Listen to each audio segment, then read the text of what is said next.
নমস্কাৰ স্বাগতম জনাইছো এফালে বিটিসি বিশাল নিৰ্বাচনী সভা বিশাল সভা তাত ৰাজনৈতিক নেতাই স্লোগান দিছে ভাষণ দিছে তাত হাজাৰৰ সংখ্যাত মানুহ গোট খাইছে মুখত নাই মাস্ক কোনো সামাজিক দূৰত্ব নাই আনফালে নিৰ্বাচন পিছুৱাৰ দাবী বিটিসি নিৰ্বাচনক লৈ এই ধৰণে বিজেপি চৰকাৰৰ চৰম এক প্ৰকাৰ বিভ্ৰান্তি হৈছে গৈ নেকি বিভিন্ন জনৰ মনত কিন্তু এই প্ৰশ্নৰ সৃষ্টি হৈছে বিটিএডিত নিৰ্বাচনী কুচকাৱাজ তুংগত উঠাৰ সময়তে মন্ত্ৰী হিমন্ত বিশ্ব শৰ্মাই মন্তব্য কৰিছে বা এটা বিস্ফোৰক মন্তব্য কৰিছে যে পিছুৱাই দিব লাগে বিটিসিৰ নিৰ্বাচন হলে ভয়ংকৰ হ'ব পাৰে পৰিস্থিতি হেয়া কেৱল বিটিএডিৰ পৰিস্থিতিয়ে নহয় বিটিএডিৰ গাত লাগি থকা যিমানখিনি ঠাই আছে শোণিতপুৰ হওক বৰপেটাৰ অঞ্চল হওক নলবাৰীৰ অঞ্চল হওক এই সমূহ ঠাইত এতিয়া বা দৰং হওক এই সমূহ ঠাইত হয়তো সংক্ৰমণ ভয়াবহ ৰূপত বৃদ্ধি হ'ব পাৰে প্ৰথমে যি হাৰত কোভিড-19 আক্ৰান্তৰ সংখ্যা বাঢ়িবলৈ ধৰিছে তাৰ মাজতে এনেবোৰ ৰাজনৈতিক সভাই কিন্তু কৰবাত এনেবোৰ সভাই বাহক হৈছে গৈ নেকি কোভিড দৰে এটা ভয়ংকৰ বেমাৰৰ এটা ৰোগৰ ইফালে বিজেপিয়ে এনে আশংকাতে বা ৰাজ্যিক চৰকাৰখনে নিৰ্বাচন পিছুৱাই দিয়াৰ আবেদন জনাইছে আৰু বিটিসি নিৰ্বাচন পিছুৱাই দিয়াৰ আৰ্জিলৈ ইতিমধ্যে ৰাজ্য চৰকাৰে পত্ৰ প্ৰেৰণ কৰিছে নিৰ্বাচন আয়োগলৈ কি কৈছে আজি ৰাজ্যৰ বিত্তমন্ত্ৰী গৰাকীয়ে প্ৰথমে হেয়া শুনক বিভাগে স্পষ্ট কৰি ৰাজ্যৰ নিৰ্বাচনী আয়োগক কৈছে যে বিটিএডি ইলেকশ্যনটো আপোনালোকে পিছুৱাই দিয়ক বা বিটিএডি ইলেকশ্যনটো বৰ্তমান ৰাখি থওক কাৰণ নহলে এটা বিভীষিকাময় পৰিৱেশ হ'ব যদি বিপিএফে কৰে বিজেপিৰ কৰিব মন যায় বিজেপিৰ কৰিব মন গ'লে ইউপিপিএলৰ কৰিব মন যায় ইউপিপিএলৰ মন গ'লে কংগ্ৰেছৰ কৰিব মন যায় কংগ্ৰেছৰ মন গ'লে ইউডিএফৰ কৰিব মন যায় গতিকে মই কোনো ৰাজনৈতিক দলক দায়ী নকৰোঁ মই নিৰ্বাচনী আয়োগক আমি লিখিতভাৱে দিছোঁ চিফ ছেক্ৰেটাৰীক জনাই দিছোঁ যোৱা পৰহি দিনাখন বিটিসি মানে বেমাৰটো বিটিসিত নাথাকে নলবাৰীতো থাকিব বিটিসি 4খন জিলাত আহিব বৰপেটাত আহিব দৰঙত আহিব শোণিতপুৰত আহিব অক্সিজেনৰ নাটনি হৈ গৈছে ইতিমধ্যে গতিকে আমি মেনেজ কৰিব নোৱাৰা হ'ম সেইবাবে নিৰ্বাচন পিছুৱাব লাগে বা ইতিমধ্যে এই সন্দৰ্ভত আৰ্জি দিছে দুগৰাকী ষ্টুডিঅ'ত মোৰ সৈতে অতিথি আছে বিজেপি নেতা পবিত্ৰ মাৰ্ঘেৰিটা আছে কংগ্ৰেছ নেতা বিধায়ক মোৰ সৈতে জাকিৰ হুছেইন সিকদাৰ আছে দুগৰাকীকে স্বাগতম জনাইছো প্ৰথমে মই বিজেপি নেতাগৰাকীৰ ওচৰলৈ আহিম পবিত্ৰ মাৰ্ঘেৰিটা বিজেপি চৰকাৰখনে এটা সিদ্ধান্ত লৈছে যে বিটিসি নিৰ্বাচন পিছুৱাব লাগে আজি স্বাস্থ্যমন্ত্ৰীগৰাকীও এটা আশংকা কৰিছে যে মেনেজ কৰিব নোৱাৰা হ'ম ইতিমধ্যে সংখ্যা বাঢ়িছে আৰু সংক্ৰমণ ভয়ানক ভাৱে বাঢ়ি যাব পাৰে তেওঁ ঠিকে কৈছে সংক্ৰমণৰ আশংকা কৰিছে আপুনি ভাবেনে এইটো সিদ্ধান্ত ঠিক হৈছে স্বাস্থ্যমন্ত্ৰী গৰাকীৰ এতিয়ালৈকে স্বাস্থ্যমন্ত্ৰী গৰাকীয়ে যিখিনি বক্তব্য আগবঢ়াইছে প্ৰথম লকডাউনৰ পৰা ব্যৱহাৰিক ক্ষেত্ৰত তেওঁৰ কথাখিনি আখৰে আখৰে সঁচা হৈছে তেওঁ যিদৰে কৈছিল যে 4 মাহৰ পিছত 50,000 অধিক হ'ব বা আমি এইকেইদিনৰ ভিতৰত যুদ্ধকালীন ক্ষিপ্ৰতাৰে এই মানুহখিনিক সেৱা আগবঢ়াবলৈ নিৰ্দিষ্ট কোভিড কেয়াৰ চেণ্টাৰ বা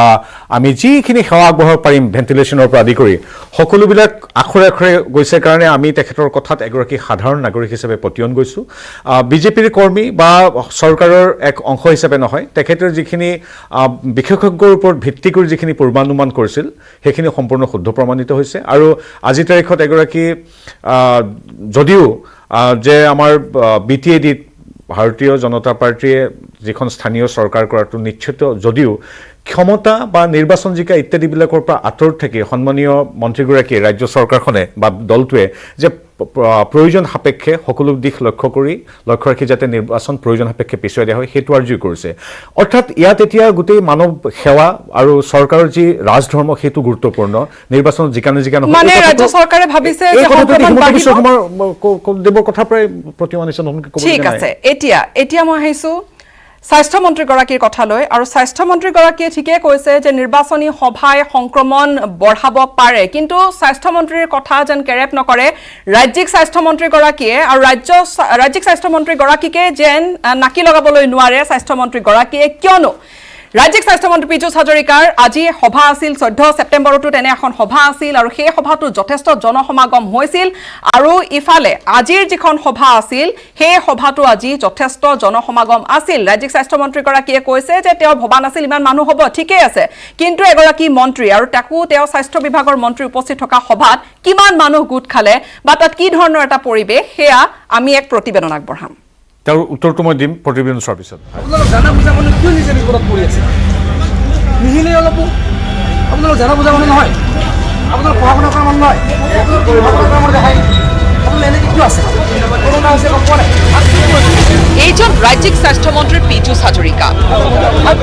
কোভিড সজাগতাৰ বাবে সচিবালয়ৰ প্ৰৱেশদ্বাৰত তৎপৰ পীযুষ মই কিবা কৈছোঁ ফোনত থাকিব কৈ থাকে নাই লগত কেমেৰালৈ পীযুষৰ ধমক আপোনালোক জানা বুজা মানুহ কিয় নিজে বিপদত পৰি আছে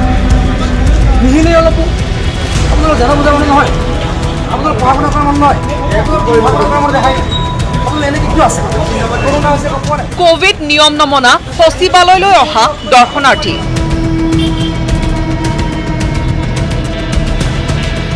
ফাঁচী বজাৰতো মন্ত্ৰী পীযুষৰ এই ৰূপ দোকানী ব্যৱসায়িক কঠোৰ হকিয়নি যেন কৰোণাৰ ত্ৰাণকৰ্তা এইজন মন্ত্ৰী পীযুষ তেতিয়াহ'লে বেলেগ এটা লাইন খোলক মই এতিয়া চিএম ছাৰৰ কথা পাতি আছোঁ তুমি এনেকৈ নচলিব পাৰোঁ হেৰি কৰক কিন্তু ল'ৰাবিলাক জানা বুজা ল'ৰা কিয় বিপদত পৰি আছে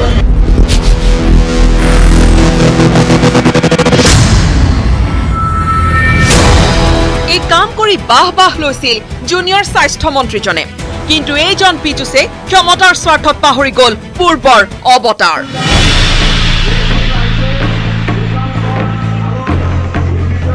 পাহৰিলে কোভিড প্ৰটকল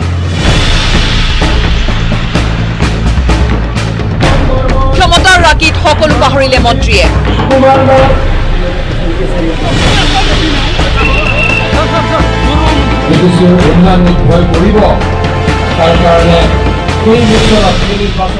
হাজাৰ লোকক লৈ মন্ত্ৰীৰ সভা যি সময়ত কোভিড-19 মহাপ্ৰলয়ৰ সৃষ্টি কৰিছে সেই সময়তে চাওকে ভয়ংকৰ দৃশ্য কোভিড বিধি উলংঘা খোদ স্বাস্থ্যমন্ত্ৰীৰ শুকুৰবাৰে বাক্সা জিলাৰ দৰংগাজুলি পৰিষদীয় সমষ্টিত মন্ত্ৰী পীযুষৰ উপস্থিতিত অনুষ্ঠিত হ'ল এই বিশাল নিৰ্বাচনী সভাত দেশকৈ উলংঘন হৈছে কোভিড প্ৰটকল উপস্থিত অধিকাংশ লোকৰ মুখত নাই মাস্ক নাই সামাজিক দূৰত্ব মহামাৰী কোভিড-19ক লৈ খুদ কেন্দ্ৰই বলবৎ কৰা নীতিকো ভৰিৰে মোহাৰিলে মন্ত্ৰীয়ে বিপৰীতে মন্ত্ৰীৰ সভাত উপস্থিত হাজাৰ লোক 14 ছেপ্টেম্বৰতো অনুৰূপ ধৰণে এখন বিশাল জনসভাত অংশ লৈছিল মন্ত্ৰীগৰাকীয়ে এআই প্ৰমাণ কৰে ক্ষমতাৰ স্বাৰ্থত সকলো বিসৰ্জন দিব পাৰে এওঁলোকে আৰু ভুল কৰাৰ পাছত এইবাৰ শুনক মন্ত্ৰীৰ মন্তব্য ৰাইজক সজাগ হ'বলৈ আজিতো মই বিচৰা নাছিলোঁ কিন্তু তেওঁলোকে কৰাৰ কাৰণে মই উভতিও যাব নোৱাৰিলোঁ মই এনেকৈ বিচৰাই নাছিলোঁ মই খুব বেছি এখন কৰ্মী সভা দিবলৈকে গৈছিলোঁ গতিকে পৰৱৰ্তী সময়ত মই মোৰ ক্ষেত্ৰত মই মিটিং কৰিলেও তন্ত চিৰিয়াছ কমপ্লিটলি কৰিম কোনো চিন্তা নাই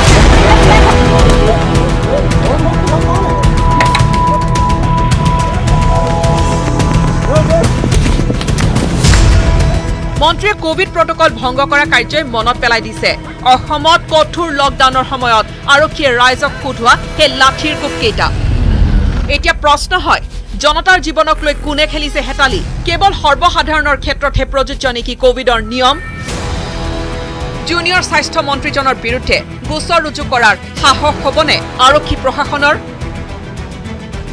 বাক্সাৰ পৰা মনোহৰ ৰাজবংশীৰ report news 18 Assam north east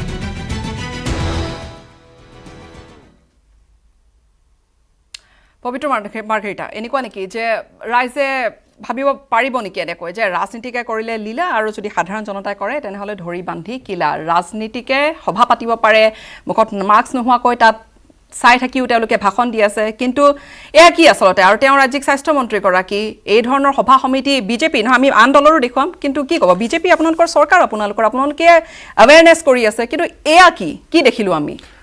ইয়াত তিনিটা কথা আছে প্ৰথমতে আপোনাৰ সুন্দৰ পেকেজটোৰ শেষৰ ফালে যিখিনি দেখাইছে আৰক্ষীয়ে মাৰধৰ কৰা দেখাইছে এইটো হ'ল যি সময়ত কোভিডৰ লকডাউন প্ৰথম আৰম্ভ হৈছিল সেই প্ৰথম 3-4 দিন এসপ্তাহ বা 10 দিনৰ ঘটনা সেই সময়ত মানে চৰাই বা পক্ষীকুলৰ বাহিৰে বেলেগ মানুহ গোটেই ভাৰত বা পৃথিৱীতে ওলাই যোৱা নাছিল আপুনিও জানে সেইটো কথা গতিকে সেই আজিৰ পৰা 5 মাহৰ আগৰ ফুটেজটো যিটো আমিও ভুক্তভোগী আছিলোঁ আমিও পদূলিমুখলৈ ওলাই যাব পৰা নাছিলোঁ আমাকো আৰক্ষীয়ে যেতিয়া আপোনালোক সোমাই যাওক বুলি কয় বা সেই সময়ত আপোনালোকে সংবাদ মাধ্যমৰ মানুহো কাষৰ হোটেলখনত থাকি লৈছিল ষ্টুডিঅ' ফ্ল'ৰটো হোৱাৰ বহুত ৰেকৰ্ড আছে টেকনিচিয়ান গতিকে সেই ঘটনাটোৰ সেই সময়ৰ সেই পৰিৱেশটো এতিয়া আজিৰ তাৰিখৰ ভিডিঅ' পেকেজটোত লগাই দিলে কিমান সমীচীন হ'ব নাজানো এতিয়া নহয় আপুনি কাৰণ সেইটো সময়ত বিজেপি হওক বা শাসক দল হওক বা চৰকাৰী দিনৰ বাবে আৰু আজিও এখন সভা পাতিবলৈ যে কিয় পাতিব নালাগে সেইখিনি কথা আমি পাতি আছো কোভিড-19 ৰ বাবে সেইবাবে সমীচীন হ'ব আপুনি পূৰ্বৰ এটা কালাৰফুল কৰিবলৈ সেই প্ৰথম যেতিয়া এসপ্তাহ গোটেই পৃথিৱীয়ে জনা নাছিল কি আছিল কোভিড কি প্ৰটকল হ'ব পৰ্যায়ক্ৰমে প্ৰটকল বিলাক বা এছঅপি বিলাক চেঞ্জ হৈ আহিছে গতিকে যিকি নক পেকেজটো ধুনীয়া কৰিবৰ কাৰণে লগাই দিছে ৱেল এণ্ড গুড তাত মোৰ ক'বলগীয়া নাই এইটো আপোনালোকৰ তুলনা কৰিবলৈ তাত কিন্তু তুলনা কৰিবলৈ বিজেপিৰ কৰ্মী বা এগৰাকী চৰকাৰী চাকৰিলৈ কিন্তু পদুলি আজিৰ কথা কওক গতিকে আপুনি পেকেজটো ধুনীয়া কৰিবৰ কাৰণে লগাইছে মোৰ ক'বলগীয়া নাই আপোনালোকৰ স্বাধীনতা তুলনা কৰিবলৈ আমি কৈছো পুনৰবাৰ মোৰ কথাখাৰত কম যে তুলনা কৰিবলৈ হ'লে বাইদেউ তুলনা কৰিবলৈ হ'লে সেই সময়ৰ বিজেপিৰ কিবা মিটিং আছিল নেকি সেই সময়ৰ কংগ্ৰেছ চৰকাৰ কংগ্ৰেছ আজিৰ দৃশ্য দেখুৱাইছো আজি মিটিংখনৰ কথা কওকচোন ঠিক আছে আপুনি কৈছে ৰঙিন কৰিবলৈ ঠিক আছে আমি ধৰি ললো ৰঙিন কৰিবলৈ লোৱা হৈছে কিন্তু আজিৰ ভিজুৱেলছ দৰ্শকে চাইছে আজি এখন মিটিং কিয় আৰু হেয়া স্বাস্থ্য মন্ত্ৰী এগৰাকীৰ মিটিং আৰু আজিৰ এই ঘটনাৰ পৰিপ্ৰেক্ষিততে এই যি বিশাল ভিৰ হৈছে সেইটো কাৰো কাম্য নহয় বুলি ইতিমধ্যে আমাৰ ৰাজ্যিক স্বাস্থ্যমন্ত্ৰীগৰাকী ইতিমধ্যে কৈছে যে এনেধৰণৰ ভিৰ কাৰো কাম্য নহয় এখন সভাত 200-300 যিটো প্ৰটকল বা যিটো এছঅপি ফ'ল' কৰি যিমান মানুহ হ'ব লাগে সেই হ'ব বুলি সকলো আশা কৰে আপুনি কৰে সাংবাদিকে কৰে বা পীযুষ হাজৰিকা বা হিমন্ত বিশ্ব শৰ্মাই কৰে আৰু আমাৰ চৰকাৰখনৰ স্পষ্ট বক্তব্যটো ডক্টৰ হিমন্ত বিশ্ব শৰ্মাৰ বক্তব্যটো ওলাইছে গতিকে বেলেগ জাষ্টিফিকেশ্যনৰ প্ৰয়োজন নাই তেখেতে কৈছে যে এনেধৰণৰ ঘটনা ঘটিলে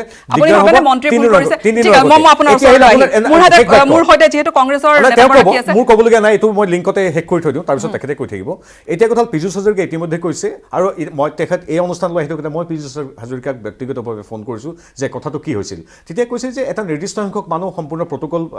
মানি তাত থকাৰ কথা আছিল কিন্তু হিলদল ভাঙি যেতিয়া মানুহ আহিছে এই মানুহখিনিক মাৰধৰ কৰিটো পঠিয়াই দিব নোৱাৰে কিন্তু এইটো কথা ঠিক তাৰ পিছত যি আমাৰ বুথ পৰ্যায়ৰ কমিটি মণ্ডল পৰ্যায়ৰ কমিটি ভাৰতীয় জনতা পাৰ্টিৰ প্ৰত্যেকগৰাকী কমিটিৰ যি মুৰব্বী আছে তেওঁলোকক কোৱা হৈছে ভৱিষ্যতে যদি এনেধৰণৰ সভা হয়ও যাতে জনগণ তেনেকৈ নাহে ছবিয়ে মিছা কথা নকয় আৰু ছবিয়ে যি কৈছে আমি বুজিছো মই এতিয়া কংগ্ৰেছৰ নেতাগৰাকীৰ ওচৰলৈ আহিম তেওঁ প্ৰতিনিধি আছে মন্ত্ৰী এগৰাকী এইখিনি কৰা যিখিনি কাম কৰিলে তেওঁলোকে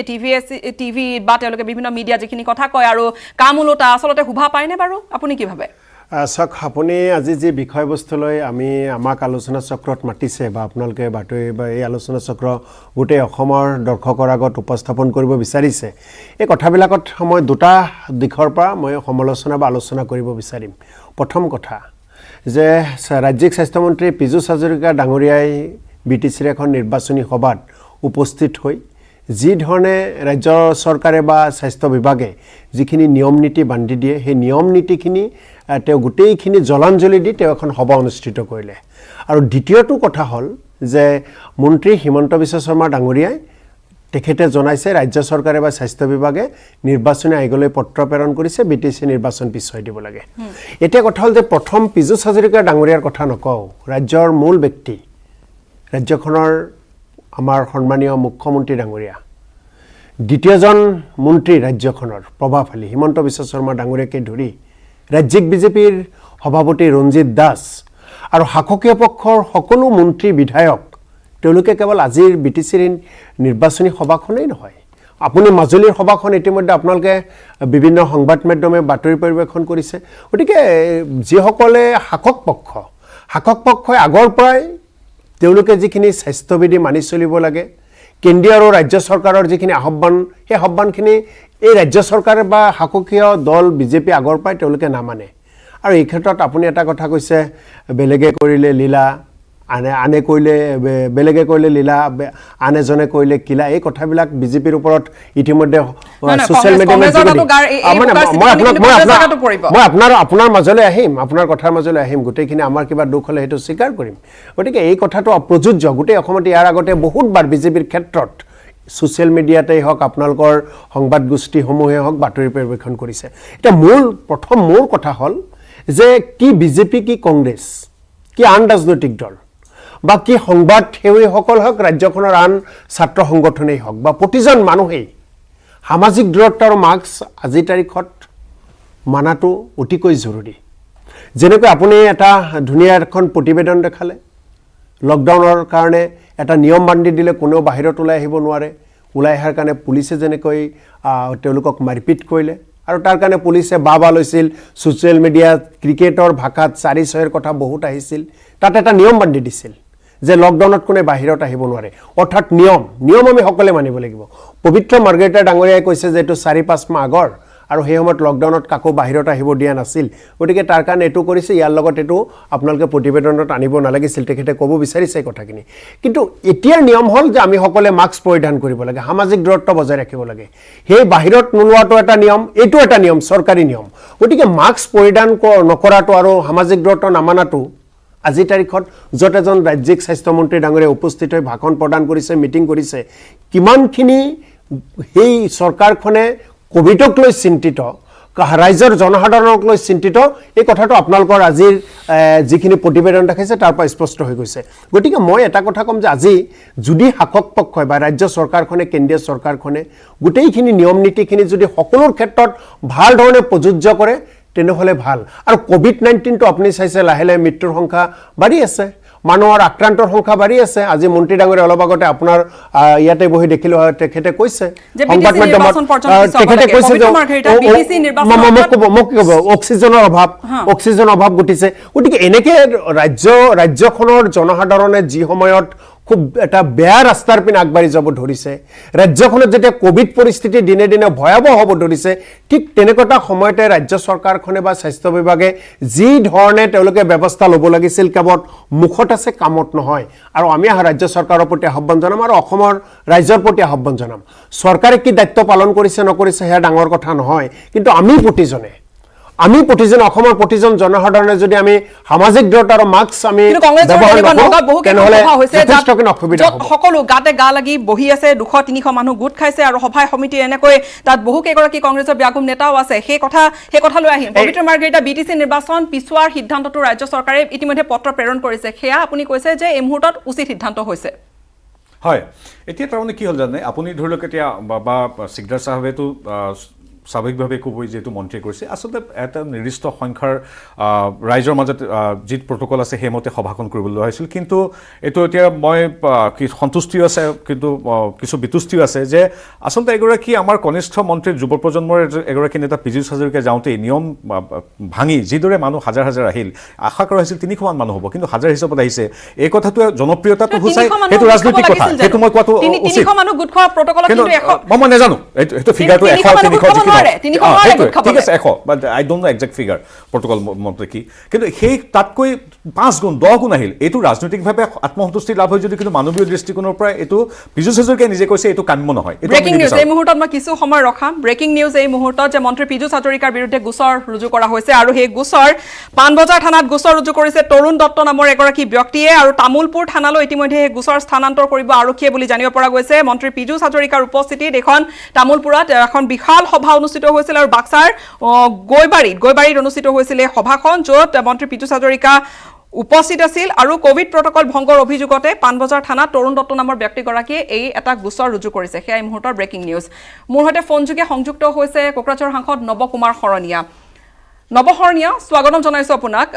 বিটিসি নিৰ্বাচন স্থগিত ৰখাৰ বাবে বা পিছুৱাব লাগে এই ধৰণৰ এটা যোজা চলা ইতিমধ্যে নিৰ্বাচন আয়োগৰ দ্বাৰস্থ হৈছে ৰাজ্য চৰকাৰ আপোনাৰ প্ৰতিক্ৰিয়া কি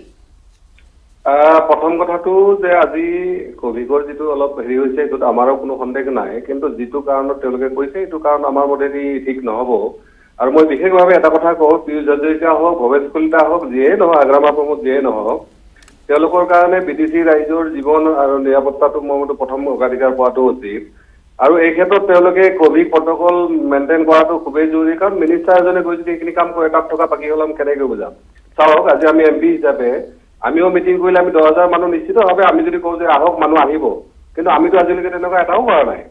তেনেকুৱা ক্ষেত্ৰত চৰকাৰে কেৱল এইটো অজুহাত হিচাপে লৈ যদি কেৱল মানে বিটিচি ইলেকশ্যনটো তেওঁলোকে মানে পিছুৱাব খোজে এইটো আচলতে কোনো কাৰণে মই ভাবোঁ বিটিচি ৰাইজে হয়তো একচেপ্ট নকৰিব আৰু বিশেষভাৱে যে বিটিচিৰ যিহেতু গোটেইখিনি হৈয়ে গৈছে মাত্ৰ 6-7 দিনৰ কাম আছে আচলতে বেছি কাম নাই তাত গতিকে যদি চৰকাৰে ষ্ট্ৰিক্টলি ইলেকশ্যন কৰিছে তাত কোনো মিটিং মাতাং নহ'ব ঘৰে ঘৰে যদি 2-4 দিন প্ৰচাৰ কৰিবলৈ কৰক আৰু যিখিনি ছ'চিয়েল ডিষ্টেন্সিং বা যিখিনি সাৱধানতা আছে সেইখিনি মেইনটেইন কৰি যদি আচলতে ইলেকশ্যনটো কৰে খুব সোনকালে মই ভাবোঁ এইটো চবতকৈ ভাল হ'ব কাৰণ কিছুমান বাধ্যবাধকতা আছে মানি লৈছোঁ আমি যে হয় কোভিডৰ যেতিয়া বেছি মানে কিবা আছিলে সেই সময়ত তেওঁলোকে পিছুৱাইছে হেৰি কৰিছে তাত আমাৰ ক'ব লগা নাই কিন্তু অলৰেডি লকডাউন গলি গৈছে প্ৰায় মানে কিন্তু শৰণীয়া ডাঙৰীয়া এই মুহূৰ্তত তাত ইলেকশ্যন পতা বা ইলেকশ্যন পাতিলে ঠিকে আছে আপুনি কোৱাৰ ধৰণে ঘৰে ঘৰে গৈ প্ৰচাৰ কৰিছে বা সেই ধৰণৰ আপুনি এটা উপায় এটা উলিয়াইছে কিন্তু এই যি নিৰ্বাচনী সভাবোৰ পাতিছে বা তাত ৰাজনৈতিক দলৰ নেতাসকলক আমি দেখিছো প্ৰতিটো দলৰে কোনো হাৰি যাব নোৱাৰে আচলতে এই চেকাৰ পৰা ৰাইজে চাই আছে যে টিভিয়ে বা পেপাৰত কি ধৰণে তাত মানুহ গোট খাইছে এতিয়া ক'ব পাৰি নে যে তাত ইলেকশ্যনছ পতা নপতাটো পিছৰ কথা কিন্তু তাত এটা বিৰাট ডাঙৰ ভুল এটা হৈ আছে তাত যদি এইটোই হয় তেওঁলোকৰ সিদ্ধান্ত লওঁতে কিবা কৰোঁতে দেৰি কৰিছে কৰিব নালাগিছিল যদি আগতে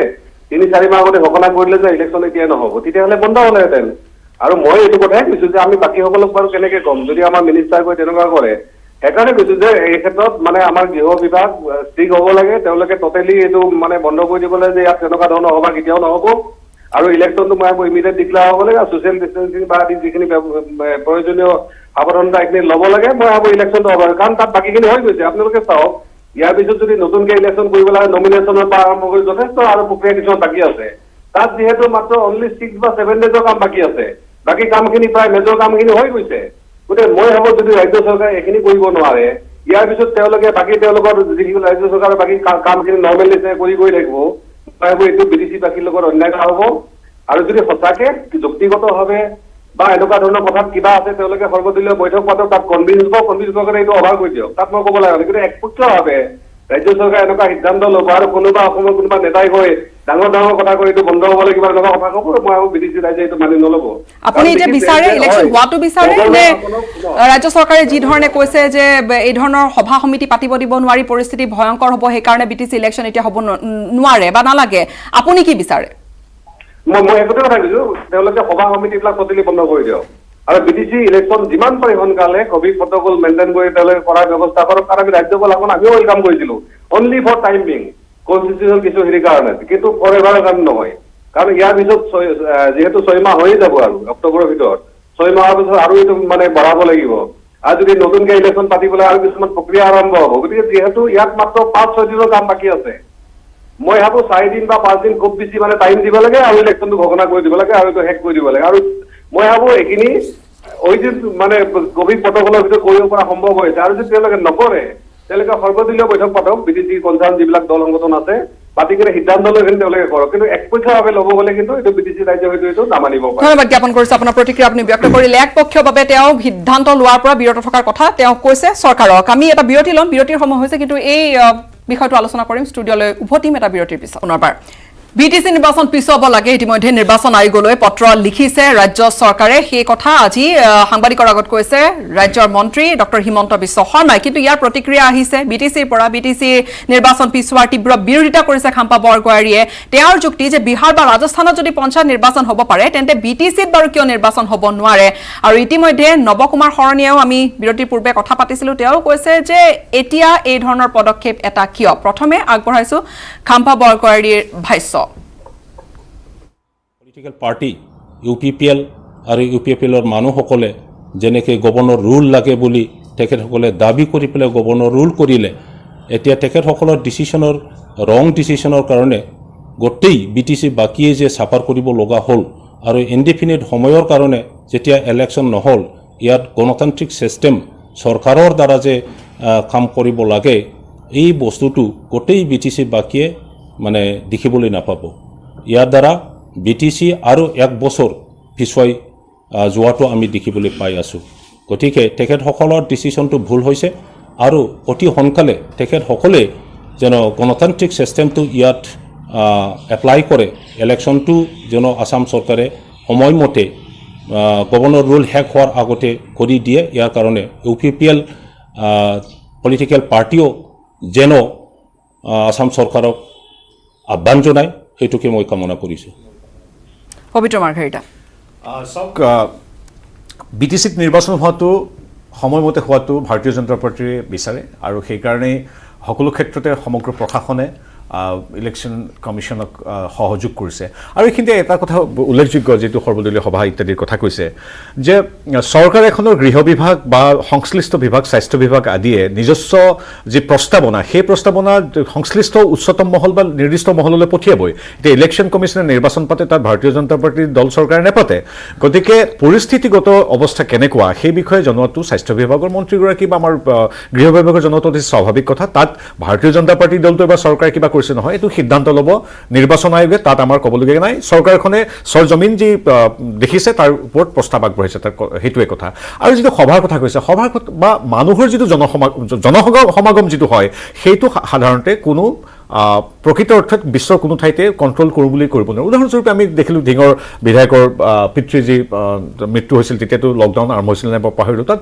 কেইবা মানে অৰ্ধলক্ষতকৈ বেছি মানুহ গোট খাইছিল হাজাৰ বাধা বাহিনী নেওচি ঠিক সেইদৰে এতিয়া আমাৰ নতুন প্ৰজন্মৰ যুৱ নেতা ৰাজ্যিক মন্ত্ৰীগৰাকী যাওঁতেই 300 বা 200 বা 100 যি সংখ্যা মই নাজানো তাতকৈ প্ৰায় 10 গুণ বৃদ্ধি পাইছে এতিয়া ভয় হৈছে যদিহে কাইলৈ ডক্টৰ হিমন্ত বিশ্ব শৰ্মা যায় যদি ৰঞ্জিত দাস বা মুখ্যমন্ত্ৰী সৰ্বানন্দ হ'ল যায় তাততো জনাকৃত অদ্ভুত পৰিৱেশ হ'ব গতিকে এনেধৰণৰ গৈ আছে এইকেইটা দিনত গৈ আছে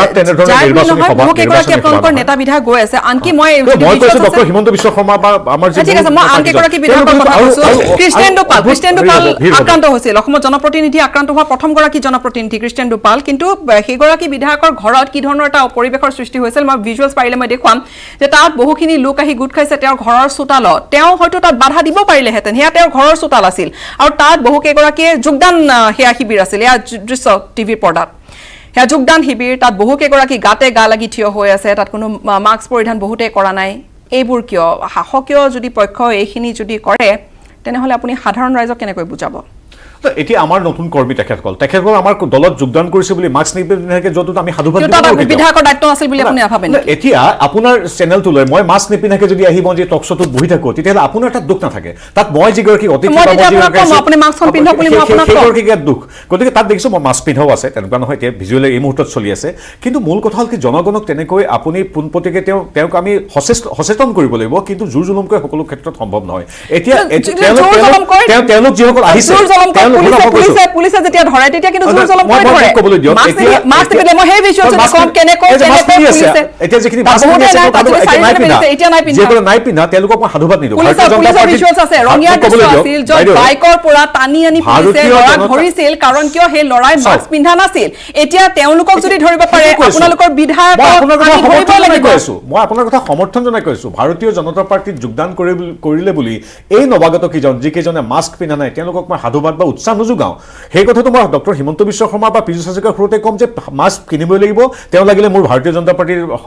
সতীৰ্থ নহওক কিয় সেই কথাটো বাৰম্বাৰ হিমন্ত বিশ্ব শৰ্মা আৰু পীযুষ হাজৰিকাই কৈ আছে গতিকে মই সাধুবাদ নিদিওঁ যে মোৰ কোনোবা বিধায়কৰ তাত জইন কৰিবলৈ আহিছে মাস্ক পিন্ধা নাই বিধায়কে মানা কৰিব পাৰিলেহেঁতেন সেই তাত মই তাত নাছিলোঁ তেতিয়া আপোনাৰ তাৰ স্থানীয় যিগৰাকী সাংবাদিক সেইটো আপোনালোকৰ সাংবাদিকজনে গৱেষণা কৰিছে গতিকে আপুনিতো সেইটো নেদেখায় তেওঁ যদি কিবা দাবী কৰিছে এতিয়া পীযুষ হাজৰিকাই যে তাৰ আমাৰ বুথৰ পৰ্যায়ৰ বা মণ্ডলৰ সভাপতিবিলাকক সকীয়াই থৈ আহিল যে তোমালোকে সাংগঠনিক কাম কৰা কিন্তু মাস্ক পিন্ধিবা চেনিটাইজেশ্যন ৰাখিবা আৰু তোমালোকে নিয়ম নীতি পালন কৰিবা আপোনালোকৰ ভিডিঅ' পেকেজটো মই পীযুষ হাজৰিকাই সেই বক্তব্য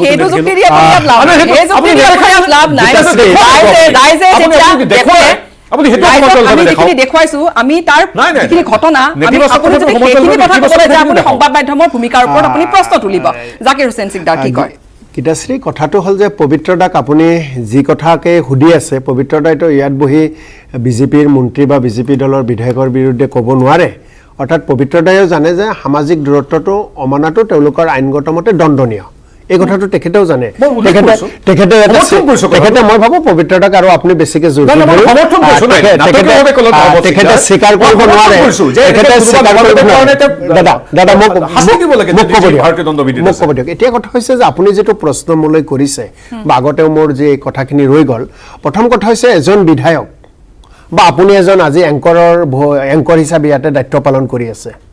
বা আপোনাৰ কেমেৰা পাৰ্চন ৰাজ্যখনৰ মুখ্যমন্ত্ৰী ৰাজ্যখনৰ ৰাজ্যপাল আৰু একেবাৰে সাধাৰণ কৃষিজীৱী মানুহ এজনৰ পৰা আৰম্ভ কৰি সকলোৰে দায়িত্ব আছে কৰোনা ভাইৰাছ কোভিড-19ৰ লগত মোকাবিলা কৰিবলৈ হ'লে কোভিড-19ক আমি যুদ্ধত যদি পৰাস্ত কৰিব বিচাৰোঁ প্ৰতিজনে দায়িত্ব ল'ব লাগিব কিন্তু সেই দায়িত্ব বেছি ৰজাঘৰীয়াই বেছিকৈ ল'ব লাগিব যিসকলৰ হাতত ক্ষমতা যিসকলে আমাৰ মন্ত্ৰী মুখ্যমন্ত্ৰী আৰু যিসকল বিষয়া বা বিধায়ক হিচাপে মই সেই দায়িত্ব পেৰাব নোখোজোঁ আমাৰ দায়িত্ব প্ৰথম যে আমি কেনেকৈ সমাজৰ মানুহখিনিক সামাজিক দূৰত্ব আৰু মাস্কৰ কথাটো ক'ব পাৰোঁ কেনেকৈ কেন্দ্ৰীয় চৰকাৰ ৰাজ্য চৰকাৰ বিশ্ব স্বাস্থ্য সংস্থাৰ পৰা যিখিনি নিয়ম নীতি দিছে সেই পালন কৰাটো কেনেকৈ বাধ্য কৰাব পাৰোঁ এই দায়িত্বটো আমাৰ প্ৰথম মই আগতেও কৈছোঁ ৰাজ্যখনৰ মুখ্যমন্ত্ৰী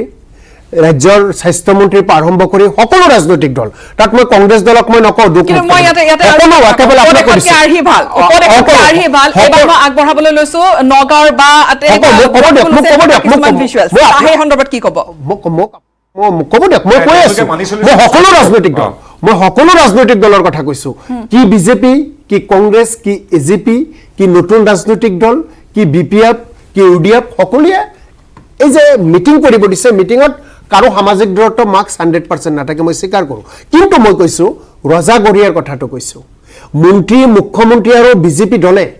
উপদেশতকৈ আৰ্হিভাল যিটো কৈছে তেখেতসকলৰ ক্ষেত্ৰত প্ৰথম প্ৰযোজ্য। যেতিয়া তেওঁলোকে এই কামবোৰ কৰে, নৱশৰণীয়াৰ কথাত মই একমত। যেতিয়া মন্ত্ৰী এটাই তেনেকৈ মিটিং পাতে, সাধাৰণ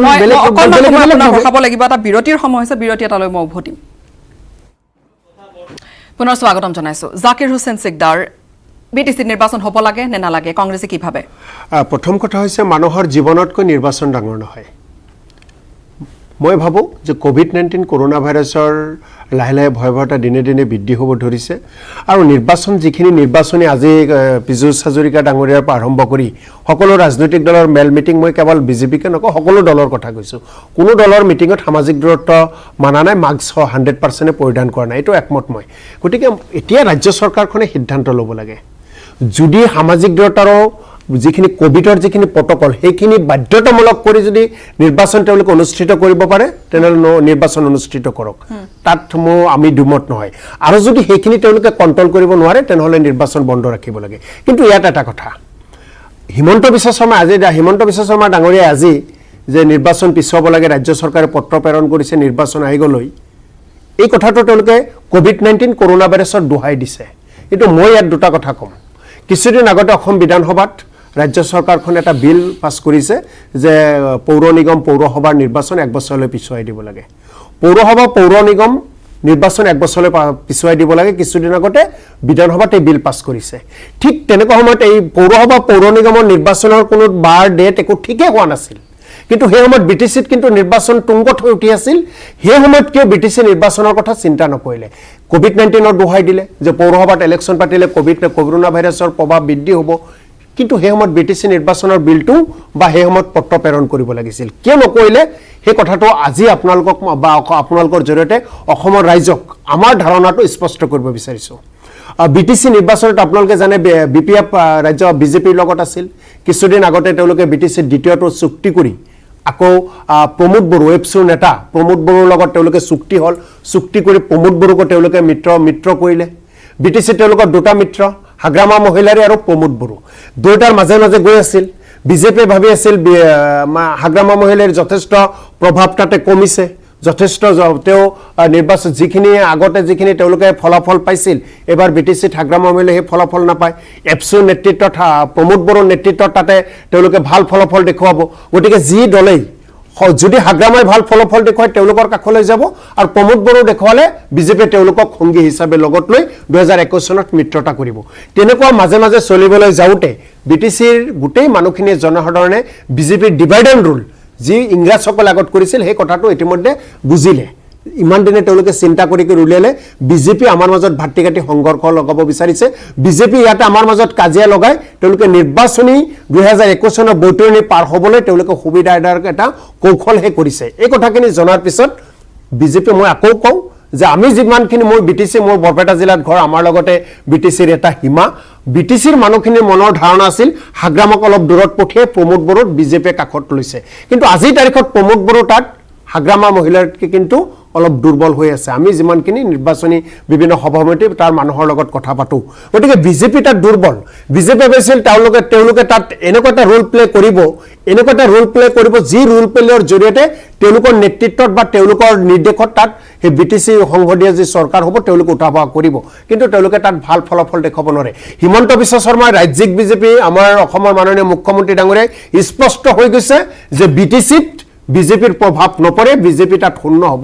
এই কথাবিলাক লক্ষ্য ৰাখি তেওঁলোকে এনেকুৱা এটা পত্ৰ প্ৰেৰণ কৰিছে আৰু কাৰণটো দেখুৱাইছে যে আমি কৰোণা ভাইৰাছৰ কাৰণে এইটো পিছুৱাই দিব লগা হ'ল। আৰু মই আপোনালোকক আজি আৰু এটা কথা কওঁ, পীযুষ হাজৰিকা ডাঙৰীয়া এখন মিটিং লৈ এতিয়া কেৱল আপোনালোকৰ নিউজ 18 নহয়, ৰাজ্যখনৰ সকলো সংবাদ গোষ্ঠীয়ে electronic media, print media, social media সকলোতে সৰব চৰ্চা হৈ আছে। মই ভাবোঁ এও এটা তেওঁলোকৰ নিৰ্দিষ্টভাৱে এটা কৌশল। এটা বিজেপি এনেকুৱা এটা ভাবে বল ঠেলি দিছে যি বলটোৰ জৰিয়তে তেওঁলোকে বিটিচি নিৰ্বাচন সকলোৱে সমালোচনা কৰিব আপুনি যেনেকে টক শ্ব' পাতিছে বিভিন্ন জায়গাত এই কথাটো হৈছে তেওঁলোকে অজুহাত দেখুৱাই যে আমি নিৰ্বাচন পিছুৱাই দিলো কিন্তু আসল কথা হ'ল বিজেপি এতিয়া কাহাৰ পিছত কাৰ ৰূপায়ণ কৰাৰ পিছত বিজেপি এতিয়া কোনো এটা নিৰ্বাচনতে মুখামুখি কৰাৰ সাহস নাই মই আকৌ কৈছো কিছুদিন আগতে বিধানসভাত তেওঁলোকে পৌৰসভা পৌৰ নিগম নিৰ্বাচন নকৰাৰ কাৰণে এক বছৰ পিছুৱাই দিয়াৰ কাৰণে বিল উত্থাপন কৰিলে তেতিয়া কেউ বিটিসি নিৰ্বাচনৰ কথা তেওঁলোকে উল্লেখ নকৰিলে নিশ্চিতভাৱে বিজেপি ভয় খাইছে বিজেপি নিৰ্বাচন কি ক'ব এতিয়া মূল কথা হ'ল 1.5 লাখ আমাৰ কোভিড পজিটিভ পেচেণ্ট তাৰে সিংহভাগ হ'ল চহৰাঞ্চলৰ আপোনাৰ এইটো জানে বিশ্লেষণ কৰিলে গম পাব শদিয়াৰ পৰা ধুবুৰীলৈকে বা বৰক উপত্যকাৰ যিবিলাক চহৰ অঞ্চলতে সৰ্বাধিক প্ৰায় 80% মানে হ'ব কিজানি সঠিক তথ্যটো নাই যদিও তেনেধৰণৰ হ'ব চহৰাঞ্চলতে কোভিড চেণ্টাৰ আটাইতকৈ বেছি চহৰাঞ্চলতে আটাইতকৈ বেছি কোভিড ৰোগী আছিল আৰু সেই কাৰণে স্বাভাৱিকভাৱেই যে আমাৰ যিসকলে কাম কৰি আছে যিসকল কোভিড যোদ্ধা তেওঁলোকৰ লগত তেওঁলোকৰ পৰা যিখিনি তথ্য পাইছে সেই অনুপাতে দেখা গ'ল যে চহৰাঞ্চলৰ কোনো ধৰণৰ নিৰ্বাচন জনসমাগম ইত্যাদি অহা কিছু সময়ৰ ভিতৰত সম্ভৱ নহয় গতিকে স্বাভাৱিকতে পবিত্ৰ সদনত সেইটো সিদ্ধান্ত গ্ৰহণ কৰি যিটো জনোৱা হৈছে গতিকে তাত মোৰ ক'বলগীয়া নাই এই কথাটো চহৰাঞ্চলৰ মানুহখিনিয়ে জানে আপোনালোকে জানে সংবাদ মাধ্যমৰ খবৰ ৰখাসকলে জানে এতিয়া একেধৰণৰ প্ৰথম অৱস্থাত বিটিএডিত যিটো দেখা গৈছিল আজি যিটো দেখিলোঁ পীযুষ হাজৰিকাৰ দৰে এগৰাকী নৱপ্ৰজন্মৰ নেতা বা ৰাজ্যিক মন্ত্ৰীগৰাকী যাওঁতে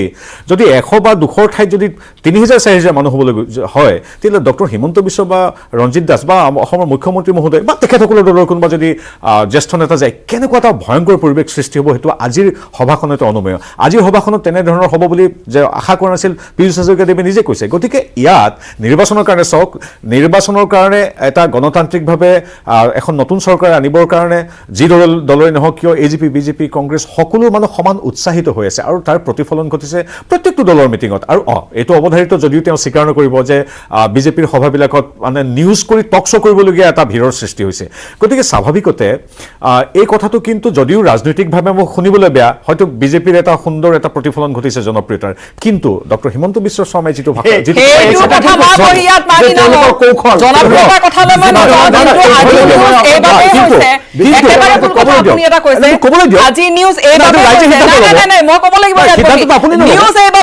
কিয়নো তাত কোভিড প্ৰটকল ভংগ হৈছে আৰু কোভিড প্ৰটকল ভংগ কৰিছে ৰাজ্যিক স্বাস্থ্য সিদ্ধান্তটো ৰাইজে ল'ব ই ডোন্ট বি এ জাজ এতিয়া মোৰ ভাষ্যটো ক'বলৈ দিয়ক আপুনি আপোনাৰ ভাষ্য ক'ব এতিয়া কথা হ'ল কি আমাৰ জ্যেষ্ঠ নেতা তেখেতসকল বা আমাৰ ডক্টৰ হিমন্ত বিশ্ব শৰ্মা বা ৰঞ্জিত দাস বা সন্মানীয় মুখ্যমন্ত্ৰী নাযাওঁতেই পীযুষ হাজৰিকা যাওঁতেই নিয়ম ভংগ কৰি মানুহ যদি এনেকৈ উৎসাহ দেখায় বা তেখেতসকলৰ সভাটো যদি তেনেধৰণৰ উৎসাহ দেখায় এইটো ভয়ংকৰ কথা হ'ব বুলি ডক্টৰ হিমন্ত বিশ্ব শৰ্মাই আজি ইতিমধ্যে অফিচিয়েলি ঘোষণা কৰিছে গতিকে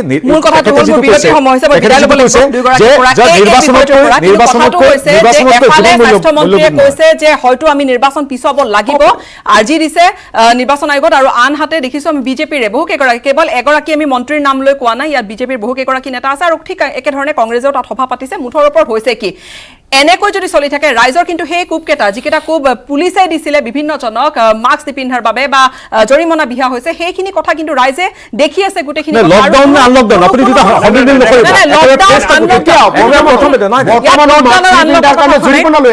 এতিয়া বিটিচি পীযুষ হাজৰিকাৰ তাত মাস্ক নিপিন্ধা যিখিনি মানুহ আছিল তাতেওতো পুলিচ আছিল তেওঁলোকৰ পাকে জৰিমনা লকডাউন আৰু আনলকৰ কথা নিশ্চয়কৈ ইয়াত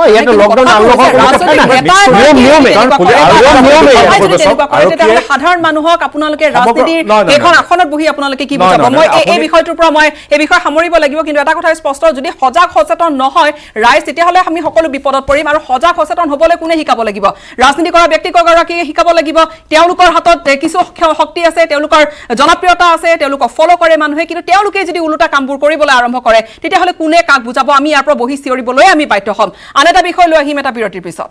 বিষয় লৈ আহিছো অসমৰ ভূমিত একক আৰু অনন্য ৰূপত প্ৰতিষ্ঠা হ'ব নতুন আঞ্চলিক ৰাজনৈতিক দল অসম জাতীয় পৰিষদ ছাত্ৰ ছাত্ৰীৰ পৰা প্ৰবীণজনলৈ সকলোকে সমমৰ্যাদা দিব বিচৰা দলটো নৱেম্বৰত জাতীয় ৰাজনৈতিক অভিৱৰ্তনৰ যোগেদি আত্মপ্ৰকাশ ঘটিব প্ৰথমেই প্ৰতিবেদন আগবঢ়াইছো এজেপি হ'ব একক আৰু অনন্য এই দাবী নৱগঠিত আঞ্চলিক দল এজেপিৰ সমন্বয়ক তথা প্ৰাক্তন পৰ্যটন মন্ত্ৰী জগদীশ ভূঞাৰ এজেপিৰ সমন্বয়কৰ দায়িত্বত থকা জগদীশ ভূঞাৰ মতে নতুন আঞ্চলিক দলটোত ছাত্ৰ ছাত্ৰীৰ পৰা প্ৰবীণলৈ সকলোৱে পাব সমমৰ্যাদা সকলো জাতি জনগোষ্ঠীক লৈ এই দলৰ লক্ষ্য হ'ব 2021 দিছপুৰত চৰকাৰ গঠন কৰা। আমি ছাত্ৰৰ পৰা বয়সস্থ অভিজ্ঞজনলৈকে সকলোকে আমি সম অধিকাৰ দিম। ছাত্ৰই অধিকাৰ পাব, মৰ্যাদা পাব, যুৱক সমাজেও অধিকাৰৰ মৰ্যাদা পাব, মহিলাসকল আই মাতৃসকলেও অধিকাৰৰ মৰ্যাদা পাব। সকলোকে সাঙুৰি লোৱা জাতীয়তাবাদ, যিটো অসমৰ ভূমিখণ্ডত অসমক মাতৃ বুলি ভবা সকলো ৰাইজ, অসমৰ খিলঞ্জীয়া জাতি জনগোষ্ঠী সকলো ৰাইজ, সকলো এটা ইনক্লুচিভ, সকলোকে লৈ সামৰি লৈ এটা জাতীয়তাবাদ, যাৰ কাৰণে আমি কৈছোঁ যে অসম প্ৰথম, সদায় আৰু চিৰদিন। এজেপিৰ যদি প্ৰাসংগিকতাই নাই, দলটোক লৈ অযথা মূৰ ঘমাইছে কিয় বিজেপিয়ে? এই প্ৰশ্ন এজেপিৰ সমন্বয়ক জগদীশ ভূঞাৰ। প্ৰাক্তন পৰ্যটন মন্ত্ৰী জগদীশ ভূঞাৰ মতে আনক তুচ্ছ তাচ্ছিল্যৰে নিকৃষ্ট মানসিকতাৰ ৰাজনীতি কৰিছে বিজেপিয়ে। আনক তুচ্ছ তাচ্ছিল্য কৰা, আনক অপমান কৰা, এনেধৰণৰ যিবোৰ কুসংস্কৃতি ৰাজনীতিত তেওঁলোকে আমদানি কৰিছে বা যিবোৰ অমাৰ্জিত আচৰণ ৰাজনৈতিক ক্ষেত্ৰখনত তেওঁলোকে ভৰাই পেলাইছে, এইবিলাকৰ ফলত সাধাৰণ জনসাধাৰণে ৰাজনৈতিক ক্ষেত্ৰখনৰ প্ৰতি অনীহা প্ৰকাশ কৰিবলৈ লৈছে। এটা দল যদি দলটোৰ গুৰুত্বই নাই, প্ৰাসংগিকতাই নাই, তেওঁলোকে সকলোৱে সেই দলটোক লৈ চিন্তা চৰ্চা কিয় আৰম্ভ কৰিছে? সেয়া আছিল জগদীশ ভূঞাৰ মন্তব্য। এতিয়া মই স্বাগতম জনাইছো আন এগৰাকী অতিথি সংযুক্ত হৈছে, তেওঁ নগাঁও জিলা সাধাৰণ সম্পাদক AJYCPৰ প্ৰাগজ্যোতিষ বনিয়া। প্ৰাগজ্যোতিষ বনিয়া, আজি জগদীশ ভূঞা, প্ৰথমে স্বাগতম জনাইছো আপোনাক। জগদীশ ভূঞা এটা কথা কৈছে যে সঘনাই কিয় বাৰু এজেপি লক্ষ্য হৈ পৰিছে, আক্ৰমণৰ তুচ্ছ তাচ্ছিল্য কিয় কৰিছে আনবোৰ দলে? আপুনি কি ভাবে এতিয়া এজেপিৰ যিহেতু আছু আৰু AJYCPৰ বহুখিনি এটা ইতিমধ্যে কাম কাজ আৰম্ভ হৈছে, আপুনি কি ভাবে এই দলটোৱে কি ধৰণে আগবাঢ়িব বা কি ধৰণে চেলেঞ্জ দিব পাৰিব বিজেপি কংগ্ৰেছক? নিশ্চয়কৈ ক'ব লাগিব গীতাশ্ৰী বা এটা কথা, আমি অসম জাতীয়তাবাদী যুৱ ছাত্ৰ পৰিষদ আৰু সদৌ অসম ছাত্ৰ সন্থাৰ ঔৰসত জন্মগ্ৰহণ কৰা এই এজেপি যি এক ৰাজনৈতিক দল হৈছে, এই দলটোৱে সামগ্ৰিকভাৱে অসমবাসী ৰাইজক লগত লৈ আগবাঢ়ি যাব, এই কথাটো স্পষ্ট। কিন্তু এটা কথা আৰু এটা আহি পৰিছে যে অন্যান্য যি ৰাজনৈতিক দল আছে, যি আঞ্চলিক দল আছে, সেই সকলোবিলাককো একত্ৰিত কৰিবৰ কাৰণে আমাৰ ৰাজনৈতিক যি মঞ্চ গঠন হৈছে, তেখেতসকলে কুচকাৱাজ আৰম্ভ কৰিছে ইতিমধ্যে। আৰু ছ'চিয়েল মিডিয়াত বিভিন্ন ধৰণে আমাকো আক্ৰমণ কৰা হৈছে বা তেখেতসকলে আমি পাৰিম নে নোৱাৰিম এনেকুৱা ধৰণৰ প্ৰশ্ন কৰা হৈছে। কিন্তু এটা কথা স্পষ্ট, আমি যুঁজ দিবৰ কাৰণে সাজু হৈছোঁ, সকলোকে ঐক্যবদ্ধভাৱে লগত লৈ পেলাই। কাৰণ অসমবাসী ৰাইজক বাৰম্বাৰ ৰাষ্ট্ৰীয় দলসমূহে ঠকি আহিছে, এই কথাটো প্ৰতিপন্ন হৈছে তেখেতসকলৰ কাম কাজৰ দ্বাৰা। আপোনালোকে জানে যে শেষত এজেপিয়েও অসমবাসীক ঠগিছে। এই কথা বতৰাবিলাক সম্পূৰ্ণৰূপে লক্ষ্য ৰাখি বৰ্তমানৰ যি সদৌ অসম ছাত্ৰ সন্থা আৰু অসম জাতীয়তাবাদী যুৱ ছাত্ৰ পৰিষদে যি পৰামৰ্শদাতা সমিতি গঠন কৰি দিছে, সেই পৰামৰ্শদাতা সমিতিয়ে ইতিমধ্যে ৰাজনৈতিক দলৰ গঠন কৰি দিছে আৰু ইতিমধ্যে ভূমিষ্ঠ হোৱা আমাৰ এজেপি দলটোৱে সম্পূৰ্ণৰূপে ৰাজনৈতিক চিন্তাধাৰাৰে অসমবাসী ৰাইজৰ যি মনোকামনা আছে, কা বাতিল কৰাকে প্ৰয়োগ কৰি সকলোবিলাক কাম কাজ কৰি যাব বুলি আমি গভীৰভাৱে আশাবাদী। জগদীশ ভূঞা যিখিনি কথা কৈছে, ধন্যবাদ। মই পুনৰ আহিম আপোনাৰ ওচৰলৈ। পবিত্ৰ মাৰ্ঘেৰিটা, তুচ্ছ তাচ্ছিল্য কিয় বাৰু কৰা হৈছে? দলটোক আক্ৰমণ কৰি লোৱা মানে এটা বুজিব পাৰোঁ নেকি আমি যে ক'ৰবাত ফেক্টৰ হ'ব বুলি ভাবি এই ধৰণৰ আক্ৰমণ চলিছে, কংগ্ৰেছ হওক বা বিজেপি হওক, চাৰিওফালৰ পৰা? ফেক্টৰ আজি কংগ্ৰেছৰ বাবে যিদৰে বিজেপি মিত্ৰজোঁট, বিজেপিৰ বাবে ফেক্টৰ হ'ব পাৰে কংগ্ৰেছ বা UDF মিত্ৰজোঁট, সেইটো অনস্বীকাৰ্য। কিন্তু এতিয়া আপুনি সুধিছে যেতিয়া কৈছোঁ, এতিয়া অসম জাতীয় পাৰ্টীয়ে ক'ত ইলেকশ্যন খেলিব, ক'ত তেওঁলোকৰ গণভিত্তি আছে? তেওঁলোকৰতো এতিয়া যে আমাৰ সংখ্যালঘু অধ্যুষিত 35টা সমষ্টিত, তাত তেওঁলোকৰ নামো নিচান নাই, বৰাক ভেলীত নাই, পাহাৰত তেওঁলোকৰ উপস্থিতি নাই, চাহ বাগিচাৰ এই নেতৃত্বৰ লগত তেওঁলোকৰ যোৱা 2-3টা দশকৰ আগতে চাহ বাগিচাৰ ৰাইজৰ লগত তেওঁলোকৰ যুৱসূত্ৰ নাৰী কাটি দিয়া হৈছিল। চাহ বাগিচাৰ সেই শ্ৰমজীৱী কৃষিজীৱী মানুহৰ মাজত তেওঁলোকৰ কোনো উপস্থিতি নাই। আপোনাৰ যিমানকেইটা BTDকে আদি কৰি যিমানকেইটা জনগোষ্ঠীয় অধ্যুষিত এলেকা আছে, ৰাভা, তিৱা, মিচিং, বড়ো, ক'তো তেওঁলোকৰ উপস্থিতিয়ে নাই। তেওঁলোকে কি লাষ্টত শেষত দেখা গৈছে যে আমাৰ এটা এই কথাখিনি তেওঁলোকে যে কেৱল আমাৰ ভাৰতীয় জনতা পাৰ্টীক আক্ৰমণৰ লক্ষ্য কৰি লৈছে, তাৰ প্ৰত্যুত্তৰটো অন্ততঃ আমাৰ মুখ্যমন্ত্ৰী মহাশয় বা ৰঞ্জিত দাসদেৱে নিদিলেও আমাৰ দৰে দলীয় কাৰ্যকৰ্তা আমি দিবই লাগিব। তাত তুচ্ছ তাচ্ছিল্যৰ কথা কোৱা নাই, তেওঁলোকক এই কথাটো সঁচা কথাটো ক'বই লাগিব। তেওঁলোকে মই কংগ্ৰেছৰ নেতাগৰাকীৰ ওচৰলৈ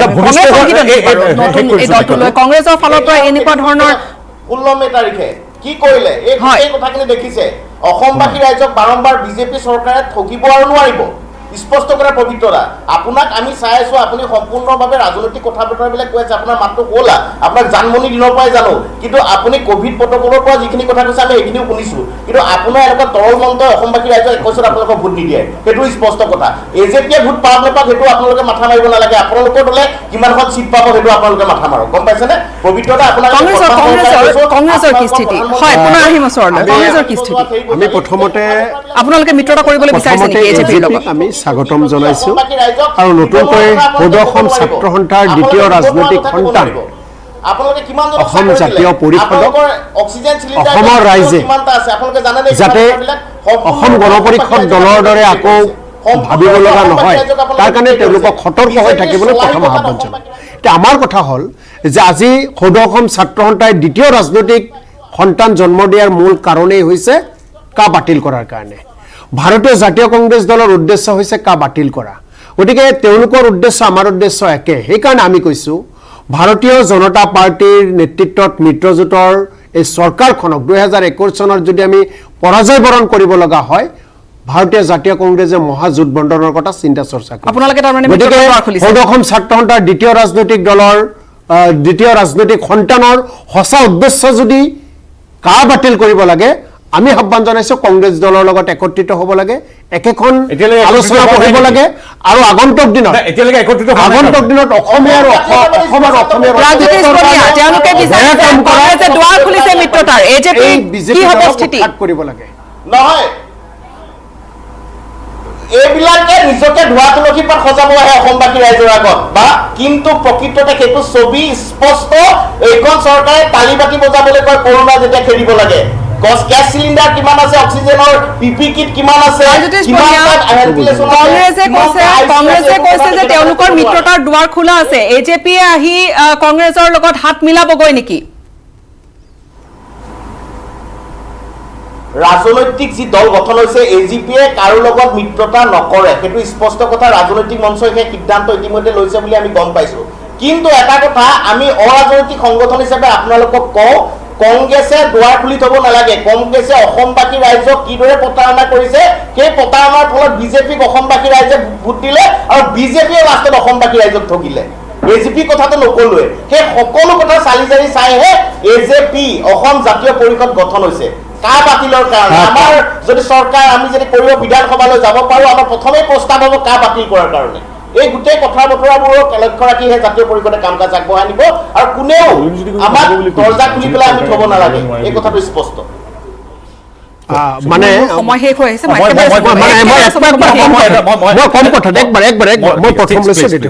প্ৰথম কথা হৈছে যে এখেতে অসম জাতীয়বাদী যুৱ ছাত্ৰ পৰিষদৰ তেখেতে কি পৰ্যায়ৰ নেতা মই নাজানো কিন্তু তেখেতে যিখিনি কথা কৈছে যে আমি ভাৰতীয় জাতীয় কংগ্ৰেছ দলৰ লগত মিত্ৰতা নকৰে মই তেখেতসকলে কি কৰিব সেইটো তেখেতসকলৰ কথা কিন্তু আমাৰ কথা হ'ল যে অসমবাসীৰ আহ্বান বিজেপিক উৎখাত কৰিব লাগে আৰু কা বিৰোধী শক্তি একত্ৰিত হ'ব লাগে সেই অসমীয়াৰ আহ্বানৰ প্ৰতি সন্মান জনাই কিন্তু আমাৰ কথা হ'ল কা বাতিল কৰিবলৈ হ'লে দিল্লীত লোকসভাত ৰাজ্যসভাত কিন্তু প্ৰস্তাৱ গৃহীত হ'ব লাগিব বিল পাছ হ'ব লাগিব আৰু